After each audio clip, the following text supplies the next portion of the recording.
Hello everyone, our today's topic is micropropagation.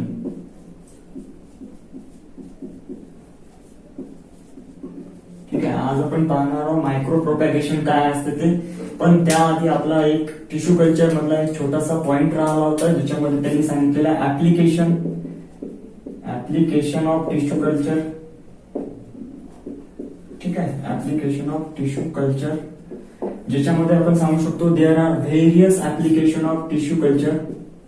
Various application of tissue culture in forestry, agriculture, horticulture,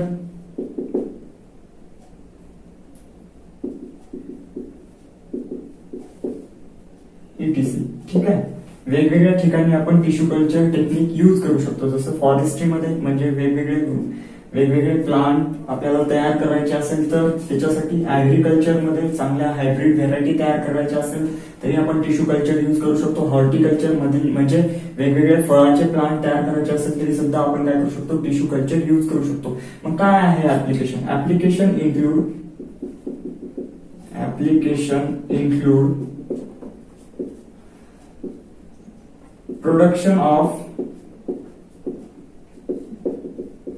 disease resistance plant. ठीक आहे, काय आहे application? Disease resistance plant तयार करणं. ठीक आहे, आणखी काय आहे? Production of insect paste resistance plant म्हणजे ज्यावर इन्सेक्ट येणार नाहीत, इन्सेक्ट त्या प्लांटला खाऊ शकणार नाही असे प्लांट तयार करणं किंवा ज्या प्लांटवर डिसीज येणार नाही असे प्लांट तयार करणं, हे काय आहे? ऍप्लिकेशन आहे. कशाचं? टिश्यू कल्चरचं. आणखी याच्यामध्ये आपण सांगू शकतो production of high yielding plant.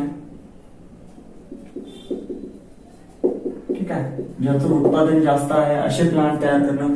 Production of stress resistance plant, वॉटरचा स्ट्रेस सहन करणारे प्लांट तयार करणे, हे काय झाले? त्याचे टिश्यू कल्चरचे ऍप्लिकेशन झाले. ठीक आहे, त्यानंतर आपण टिश्यू कल्चरचा एक फ्लो चार्ट तयार करू. त्याच्यामध्ये तुमच्या बुक मध्ये दाखवलेला आहे तो फ्लो चार्ट कशा प्रकारे आहे, ज्याच्यामध्ये आपण टिश्यू कल्चर कशा प्रकारे करू शकतो.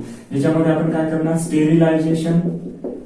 पहिलं आपण काय करणार? Sterilisation of glass ऍपरेटस. ठीक आहे, काचेचे जे भांडे आहेत ते आपण काय करणार? स्टेरिलाइज करून घेणार. त्याच्यासाठी आपण ऑटोक्लेव्ह करू शकतो त्याला. कुकर सारख्या एका भांड्यामध्ये टाकून स्टीमच्या माध्यमातून त्याला निर्जंतुक करू शकतो, ऑटोक्लेव्ह करू शकतो. किंवा आपण हॉट वॉटर किंवा याच्यामध्ये आपण स्टीमचा वापर करून त्याला काय करू शकतो? स्टेरिलाइज करू शकतो. त्यानंतर काय करणार? पुढची स्टेप आहे प्रिपरेशन ऑफ न्यूट्रिएंट मीडियम. काय करणार आपण? न्यूट्रिएंट मीडियम तयार करणार. कोणतं? MS मीडियम असते म्हटलं होतं मुराशिक आणि स्कूब नावाच्या सायंटिस्टचं. That is MS medium. ठीक आहे, MS मीडियम तयार करणार. कशा पद्धतीनं? व्यवस्थित कॉन्सन्ट्रेशन घेणार वेगवेगळ्या मटेरियलचं, व्हिटॅमिन किती, मिनरल्स किती याचं कॉन्सन्ट्रेशन असं करून काय करणार आपण? न्यूट्रिएंट मीडियम तयार करणार. ते झाल्याच्या नंतर न्यूट्रिएंट मीडियम काय करणार? स्टेरिलाइज करणार. म्हणजे त्याच्यामध्ये कोणतेही बॅक्टेरिया फंगस नसले पाहिजे हे आपण काय करणार? शुअर करणार. त्याला काय करणार आपण? ऑटोक्लेव्ह करून घेणार. ठीक आहे, ऑटोक्लेव्ह करणार. ठीक आहे, न्यूट्रिएंट मीडियमला आपण स्टेरिलाइज केलं. त्यानंतर काय करतो आपण? आपल्याकडे काय होतं? एक इनॉक्युलेशन चेंबर होतं. त्या इनॉक्युलेशन चेंबरचं काय करणार आपण? स्टेरिलायझेशन करणार. म्हणजे जे आपल्याकडे काय होतं? लॅमिनार एअर फ्लो होता. ठीक आहे, त्याचं आपण काय करून घेतलं? स्टेरिलायझेशन करून घेतलं. ठीक आहे, त्यानंतर आपण काय करणार? एक्सप्लांट कलेक्ट करणार. बरोबर आहे, एक्सप्लांट म्हणजे काय? जे पार्ट आहे प्लांटचा जो आपण टिश्यू कल्चर मध्ये वापरणार होतो त्याला आपण एक्सप्लांट म्हणतो. ते कलेक्ट करणार एखाद्या प्लांट कडून, ते काढणार. त्या एक्सप्लांटचं आपण काय करणार? स्टेरिलायझेशन करणार. एक्सप्लांटचं स्टेरिलायझेशन करणार. एक्सप्लांटचं स्टेरिलायझेशन झाल्याच्या नंतर आपण काय करणार, ते निर्जंतुक झालेलं जे न्यूट्रिएंट मीडियम होतं त्या न्यूट्रिएंट मीडियमवर काय करणार, ते एक्सप्लांट ठेवणार. ठीक आहे, त्याला आपण म्हणतो इनॉक्युलेशन. ठीक आहे, काय केलं आपण, इनॉक्युलेशन केलं. इनॉक्युलेशन झाल्याच्या नंतर आपण काय करणार, त्याला व्यवस्थित कॉटन प्लग करणार, कॉटनचा कॅप लावणार आणि त्याला काय करणार, इन्क्युबेशन साठी ठेवणार 2 ते 3 आठवड्यासाठी. 2 to 3 वीक. ठीक आहे, 2 ते 3 आठवड्यासाठी त्याला इन्क्युबेशन साठी ठेवणार. इन्क्युबेशन मध्ये काय होणार, त्याचं एका सेल पासून काय बनणार, मास ऑफ सेल बनणार, ज्याला आपण काय म्हटलं होतं, कॅलस फॉर्मेशन होणार. कॅलस फॉर्मेशन झाल्याच्या नंतर कॅलसचं काय होणार, ऑर्गॅनोजेनेसिस होणार. म्हणजे काय होणार, त्याच्यापासून शूट आणि रूट डेव्हलप होणार. त्यानंतर काय करणार, त्या याचं आपण हार्डनिंग करणार. हार्डनिंग म्हणजे काय, आता इथे प्लांट जे तयार झालं, जे रूट शूट वाला जे प्लांट तयार झालं, जे ऑर्गन्स तयार झाले, त्याला आपण काय करणार, पॉलिथिन बॅग मध्ये ट्रान्सफर करणार. त्याला काही दिवस आपण काय करणार, लो टेम्परेचर मध्ये, हाय ह्युमिडिटी मध्ये ठेवणार घरी आणि नंतर त्याला फील्ड मध्ये काय करणार, ट्रान्सफर करणार. दुसरी जिथे आपल्याला त्याला ग्रो करायचं आहे तिथे आपण त्याला काय करणार, ट्रान्सफर करणार. अशा प्रकारचं हे काय होता, फ्लो चार्ट होता टिश्यू कल्चरचा, जे तुमच्या बुक मध्ये दिलेला आहे ते पाहून घ्या. ठीक आहे, सिंपल याच्यामध्ये सांगितलं. आजचा आपला टॉपिक आहे मायक्रो प्रोपॅगेशन. ते काय आहे ते पाहून घ्या. आपला आजचा फ्रेश टॉपिक आहे मायक्रो प्रोपॅगेशन. मायक्रो प्रोपॅगेशन मध्ये आपण सांगू शकतो की ऑर्गॅनोजेनेसिस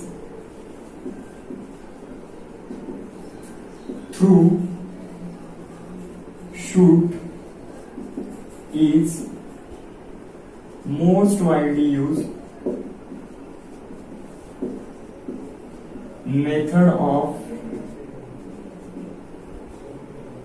method of regeneration of plant.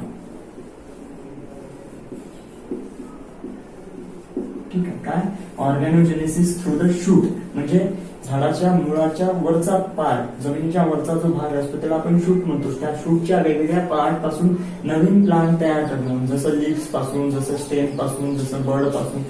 ठीक आहे, हायबर्ड पासून. ठीक आहे, अशा वेगवेगळ्या गोष्टीपासून जर आपण प्लांट तयार करत असेल तर ते काय एक वाईडली यूज मेथड आहे. ठीक आहे, organogenesis through the shoot is widely use method of the regeneration of plant. नवीन प्लांट तयार करण्याची काय आहे, सगळ्यात जास्त वापरात असलेली काय आहे ती पद्धत आहे. त्याच्यामध्ये आपण परत सांगू शकतो, micro propagation is also called as a clonal propagation.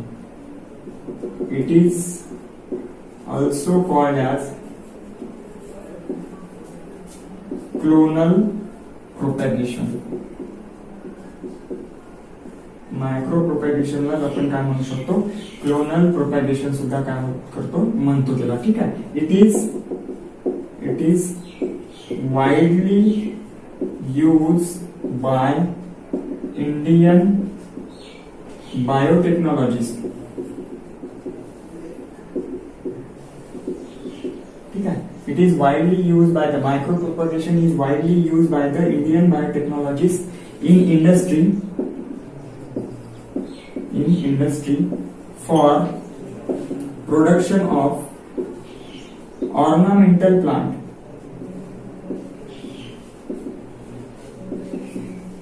For production of ornamental plant म्हणजे शोभेचे झाडं बनवण्यासाठी काय केली जाते, ही टेक्निक यूज केली जाते. ऑर्नामेंटल प्लांट बनवण्यासाठी ही टेक्निक काय केली जाते, यूज केली जाते. ठीक आहे, जसं याच्यामध्ये ऑर्चिड्स बनवतात. ठीक आहे, वेगवेगळे गवता टाईप असणारे प्लांट तयार केले जातात. ठीक आहे, ऑर्चिड्स, त्यानंतर युकॅलिप्टस. ठीक आहे, त्यानंतर ETC, बाकीचे असे प्लांट काय केले जातात, तयार केले जातात. सोबतच अँड फ्रूट प्लांट लाईक, ज्याच्यामध्ये आहे बनाना, ग्रेप्स आणि त्याच्यानंतर आपण सांगू शकतो याच्यामध्ये citrus family. ETC citrus family म्हणजे काय, संत्रा, लिंबू वर्गीय जे फळाचे जे झाड आहे ते बनवण्यासाठी सुद्धा काय केले जातात, ही टेक्निक वापरली जाते. कारण आपण इथे सांगितलं micro organogenesis through the shoot is widely use technique for the regeneration of plant. ठीक आहे, वेगवेगळे शूटचे पार्ट घेऊन नवीन प्लांट तयार करणं काय हे काय आहे, एक सगळ्यात जास्त वापरात असलेली टेक्निक आहे. ठीक आहे, मायक्रो प्रोपॅगेशनला क्लोनल प्रोपॅगेशन म्हणतो आणि ते इंडियन बायोलॉजिस्ट काय करतात, जास्तीत जास्त त्याचाच वापर करतात. ठीक आहे, त्यानंतर त्याचा वापर करून वेगवेगळे प्लांट काय करतात ते तयार करतात. ठीक आहे, अशा प्रकारे वेगवेगळे प्लांट काय करतात ते तयार करतात. मग याचे आपण काय करू शकतो, याचं ऍप्लिकेशन काय आहे ते पाहू शकतो. ठीक आहे, application of micro propagation. Application of micro propagation मध्ये आपण सांगू शकतो it help in rapid production of plant किंवा रॅपिड प्रोडक्शन किंवा मल्टिप्लिकेशन ऑफ द प्लांट. खूप फास्ट आपण प्लांटचे काय करू शकतो, मल्टिप्लिकेशन करू शकतो, त्यांची काय करू शकतो, संख्या वाढवू शकतो. त्यानंतर आपण सांगू शकतो large number of plantlet are produced in short time and in small space. ठीक आहे, खूप सारे प्लांटलेट आपण खूप कमी कालावधीमध्ये आणि खूप छोट्या जागेमध्ये काय करू शकतो, तयार करू शकतो मायक्रो प्रोपॅगेशनचा यूज करून. ठीक आहे, त्यानंतर आपण याच्यामध्ये आणखी सांगू शकतो की जेनेटिकली सिमिलर प्लांट ज्यालाच आपण क्लोन म्हणू शकतो. ठीक आहे, is obtain by this method. ठीक आहे, या मेथडच्या माध्यमातून आपण जेनेटिकली सिमिलर प्लांट तयार करू शकतो. का? कारण की एक प्लांट आपल्याकडे आहे, त्याचा आपण लीव्स किंवा स्टेम तोडून घेऊन जमिनीत लावत आहोत, त्याच्यापासून दुसरा प्लांट तयार करत आहोत आणि इथे एकच पॅरेंट इन्व्हॉल्व्ह होत आहे. त्यामुळे काय राहणार, ते ज्या प्लांट पासून ते स्टेम घेतलेला आहे त्याच्यासारखंच काय राहणार, त्याच्यामध्ये जेनेटिक मेकअप राहणार. कारण इथे मेल प्लांट आणि फिमेल प्लांट आले नाही, त्यामुळे जेनेटिक कॉम्बिनेशन पण होणार नाही. त्याचं काय राहणार, ते जेनेटिकली सिमिलर राहणार. ठीक आहे, म्हणून आपण इथे काय करू शकतो, जे सुपिरियर प्लांट आहे, बेस्ट प्लांट आहे, त्यांना काय करू शकतो, कन्झर्व करू शकतो. ठीक आहे, त्यानंतर आपण काय करू शकतो, या मेथडच्या माध्यमातून plant is produce through out the year. ठीक आहे, plant produce through out the year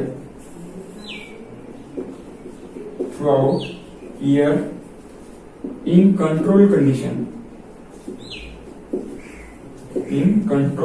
condition independent of season.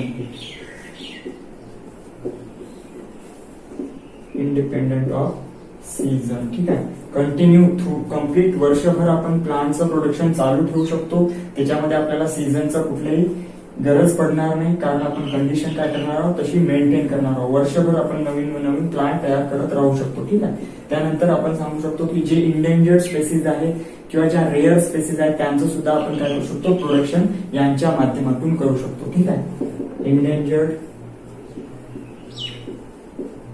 And rare plant produce by this method.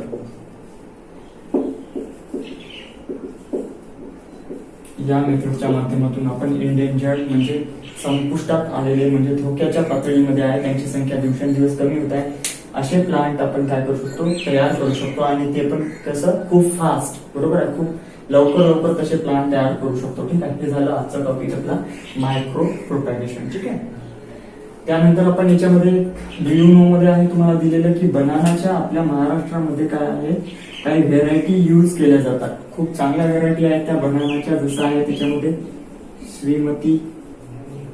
ठीक आहे, त्यानंतर आणखी G9 आणि आणखी एक आहे तिथे. ठीक आहे,